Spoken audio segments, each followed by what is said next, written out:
करती हूँ, बर्तन साफ करती हूँ। कभी जीवन में नहीं किया था। वक्त बहुत कुछ करवा देता है, वक्त बहुत कुछ करवाता है। मरने के लिए भी गवर्नमेंट छोड़ती है, बुरा भी वही कराती है और अच्छा भी वही कराती है, सब काम वही कराती है। ऐसे मोड़ पे खड़े हो गए हैं, इस बुढ़ापे में कोई रास्ता नजर नहीं आ रहा है, क्या करूं क्या ना करूं, मैं क्या करूं।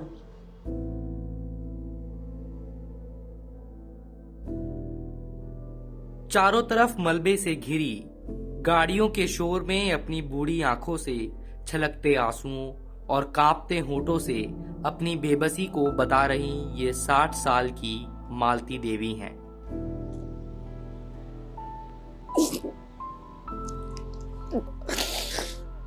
ये मलबा आज से 7 महीने पहले तक मालती देवी की दुकान हुआ करती थी, जहां मालती देवी आइसक्रीम बेचकर अपना गुजारा करती थी। पिछले साल मई में उनकी ये दुकान डीडीए डिमोलिशन मुहिम का शिकार हो गई।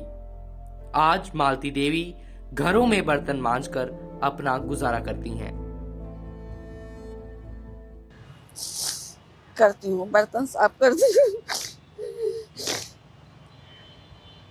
कभी जीवन में नहीं किया था। वक्त बहुत कुछ करवा देता है, वक्त बहुत कुछ करवाता है।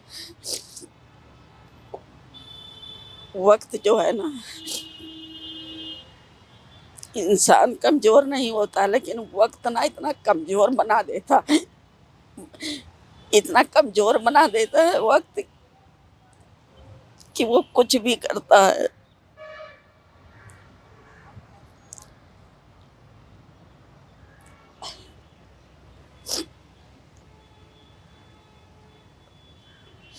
दिल्ली में ऐसे बहुत से इलाके हैं जहां पर या तो स्लम से एक्वायर करके जो रोजमर्रा के काम करने वाले लोग हैं, वेंडर्स हैं, वो रहते हैं, या बहुत सी ऐसी कॉलोनियां हैं जिनको कच्ची कॉलोनियां, अनऑथराइज्ड कॉलोनीज भी कहा जाता है। ये सारी कॉलोनियां, ये सारे इलाके डीडीए के रडार में आए साल 2023 में, क्योंकि साल 2023 G20 का साल था। तो उस साल दिल्ली का ब्यूटिफिकेशन भी किया गया, पिछले ही साल की बात है। तमाम जो बड़े बड़े मेहमान थे अलग अलग देशों से, वो दिल्ली में आए और ब्यूटिफिकेशन करने के लिए जो अनऑथराइज्ड मकान बनाए गए थे, बिल्डिंग्स थी, उन सबको डिमोलिश करने की एक मुहिम सी डीडीए ने चलाई। मैं इस वक्त दिल्ली में राजघाट के पास जिस जगह पर मौजूद हूँ, ये ऐसी ही एक जगह है जहाँ पर मई 2023 के महीने में 29 तारीख को प्रिसाइजली डीडीए ने एक डिमोलिशन शुरू किया। डिमोलिशन से पहले जो लोग यहाँ रह रहे थे उनको कोई नोटिस नहीं दिया गया, ना ही कोई चेतावनी खास तौर पर इस जगह को खाली करने की दी गई। हमने ये स्टोरी भी की थी और आपको जुलाई के महीने में इस पूरी कहानी को बताया था।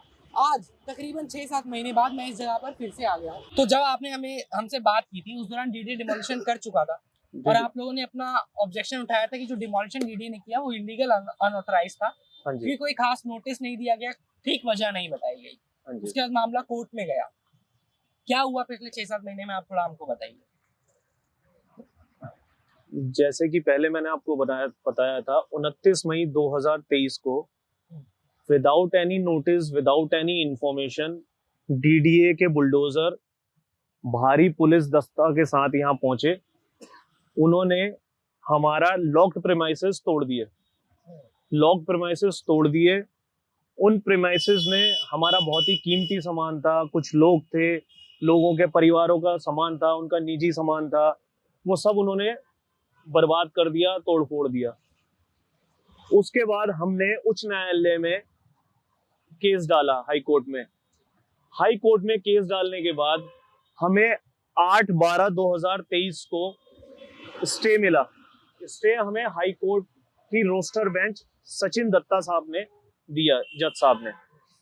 उसमें 8 तारीख को डीडीए के वकील ने पास ओवर मांग के 5 दिन का समय मांगा कि वो अपने कागज कोर्ट में जमा कराएंगे। 12 तारीख को दोबारा रोस्टर, जो जज साहब के पास हमारा केस चला, उनका नाम था दिनेश कुमार शर्मा। उन्होंने डीडीए को बोला कि आप अपने जो कागज हैं, डीडीए ने फिर समय मांगा, कागज नहीं जमा कराए।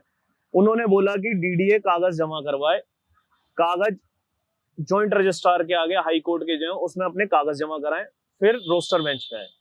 29 तारीख को जो हमारी तारीख लगी थी उसमें डीडीए के वकील साहब नहीं आए थे, एलएनडीओ के वकील आए थे। डीडीए के जो वकील थे उन्होंने हाइब्रिड उसके थ्रू कोर्ट अटेंड किया था।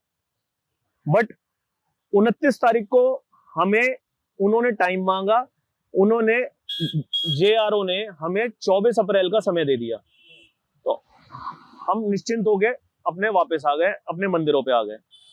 29 तारीख की रात को उन्होंने हाई कोर्ट में 12 बजे के बाद मेंशनिंग कराई और अगले दिन 12:30 बजे वो केस पुटअप भी हो गया हाई कोर्ट में। हाई कोर्ट में जब वो केस पुटअप हुआ तो वकील साहब गए, उन्होंने अगले एक दिन का टाइम मांगा। एक दिन के समय के साथ उन्होंने बोला कि जो हमारी रिलीजियस प्रॉपर्टीज यहाँ खड़ी हैं वो डीडीए ना तोड़े। 30 तारीख का जब ये जजमेंट हुआ तो हमारे पास जो समय था 31 तारीख तक का हमारा स्टे सलामत था। 31 का हमारी 12:30 बजे डेट थी, टाइमिंग था हमारा 31 तारीख का। बट उसके बावजूद उन्होंने 30 तारीख की रात को 3 बजे सारे मंदिर डेमोलिश कर दिए without any information, without any notice. हमें उच्च न्यायालय पे, हाई कोर्ट पे भरोसा था कि हमारा केस अगर हाई कोर्ट में है तो हम हाई कोर्ट के हाथ के उनके जजमेंट के थ्रू हम सुरक्षित हैं, हमारे मंदिरों को कोई नुकसान नहीं होगा। बट रात के 3 बजे उन्होंने डेमोलिशन करा, उन्होंने पुजारी को धक्के देके बाहर करा, उन्होंने लाइट काटी, मूर्तियों को उठा के फेंका, हमारा सामान उठा के जो निकाल सकते थे, क्योंकि उन्होंने हमें ये नहीं बोला कि आप अपना सामान निकाल लीजिए, उन्होंने हमसे बोला कि आप अपनी जान बचाइए, सामान तो ये डैमेज करेंगे हम।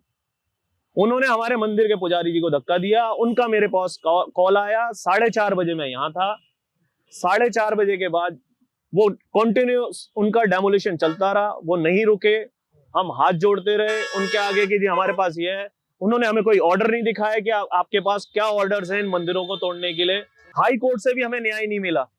हाई कोर्ट का इस तरीके का रुख देख के हमें लगा कि हमें न्याय मिलेगा कहां से,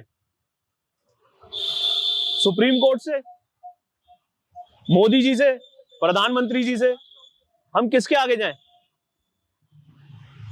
हम बेबस हैं, हमें भगा दिया गया, लोगों की उजाड़ दिया बिल्कुल। डीडीए के पास कोई राइट्स नहीं है, कोई पावर्स नहीं है। यहां से कम 150 परिवार थे जो बेघर हो गए, कारोबारी थे बेघर हो गए, जिनके गोदाम थे वो बेघर हो गए। लाखों करोड़ों रुपए का नुकसान हुआ है। जिनके घर थे अब वो लोग किधर रह रहे हैं? बेघर हैं, वो दर बदर धक्के खा रहे हैं। अभी भी कहीं ठिकाना दे दे, कहीं बिठा दे, छोटी सी भी जगह दे दे तो कम से कम इस बुढ़ापे में बैठ के एक चाय की दुकान तो चला लूँगी, कुछ तो कर लूँगी। दूसरों के घरों में घूमने से अच्छा कि अपने टीए पे बैठ जाऊँ, यहाँ बैठ के कोई काम कर लूँ। कोई बुराई है? मेहनत करके खाएंगे। वो तो बुढ़ी होते होते भी, कितना भी बुढ़ी हो लूँगी फिर भी उसमें चीनी चाय पत्ती गिरना काम कर लूँगी, लेकिन और तो मेहनत नहीं होगा ना। वो मेहनत कहाँ से करेंगे? लास्ट में क्या होगा? इंसान आत्महत्या कर लेगा क्या? लास्ट यही होगा ना। मरने के बाद में बच्चे फंसेंगे, क्योंकि मैं तो पढ़ी लिखी नहीं हूँ।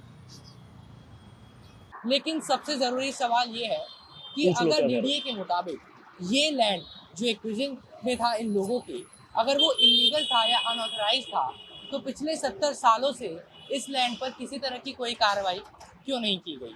अगर ये लैंड वाकई में डीडीए के मुताबिक पुख्ता सबूतों के तहत इलीगल था या एनजीटी के उस ऑर्डर के मुताबिक जिसमें यमुना प्लेन के लोगों को गिराना था, तो 2015 के बाद से भी इस लैंड पर किसी तरह की कोई कार्रवाई क्यों नहीं की गई? क्यों यहाँ पर रह रहे लोगों को, रोजगार चला रहे लोगों को डिमोलिशन से पहले किसी तरह का कोई नोटिस नहीं दिया गया? हमने डीडीए का पक्ष जानने के लिए डीडीए के लोगों को अप्रोच करने की कोशिश की, जो डीडीए के ईस्ट जोन के चीफ इंजीनियर हैं उनसे बात करने की कोशिश करी, लेकिन वीडियो रिकॉर्ड किए जाने तक अफसोस उनसे किसी तरह का कोई संपर्क नहीं हो पाया है। कोई ऑफिशियल रिस्पॉन्स डीडीए की तरफ से अभी तक नहीं आया है। जो कहानी साल 2023 के जुलाई महीने में थी वो ज्यों की त्यों है। न्याय की गुहार लगा रहे हैं ये लोग।